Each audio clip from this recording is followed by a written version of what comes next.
আপনি জেনে অবাক হবেন যে কতটা ভয়ঙ্কর হতে পারে নিউক্লিয়ার বা পারমাণবিক বোমা।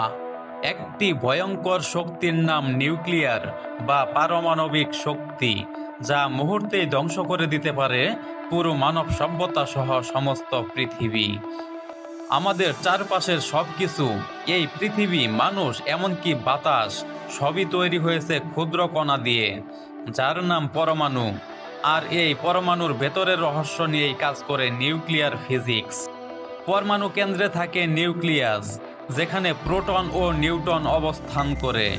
এই নিউক্লিয়াসের শক্তি পৃথিবীর সবচেয়ে শক্তিশালী শক্তিগুলোর একটি।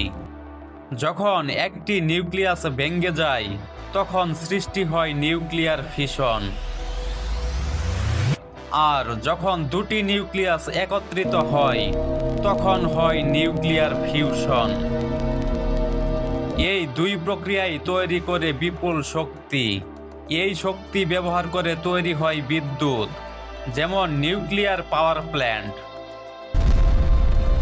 আবার এই শক্তি ব্যবহৃত হয় ভয়ঙ্কর পারমাণবিক অস্ত্র তৈরিতেও।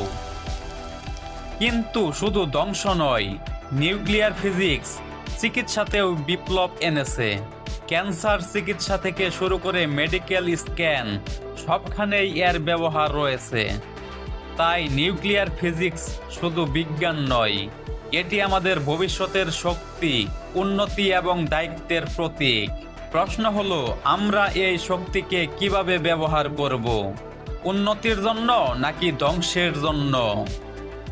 আজকে পৃথিবীর উন্নত দেশগুলোর দিকে তাকালে বোঝা যায়, তারা এমন শক্তির বলয় তৈরি করে আছে যেন ছোট ছোট দেশগুলোকে এরা গিলে খাবে। এর পেছনে রয়েছে ক্ষমতা আর নিউক্লিয়ার শক্তির উৎস। এই শক্তি কোনো একদিন পৃথিবী ধ্বংসের কারণ হয়ে দাঁড়াবে। তখন শুধু ছোট দেশগুলোই ধ্বংস হবে না, পাশাপাশি তাদের অস্তিত্বও একদিন বিলীন হয়ে যাবে।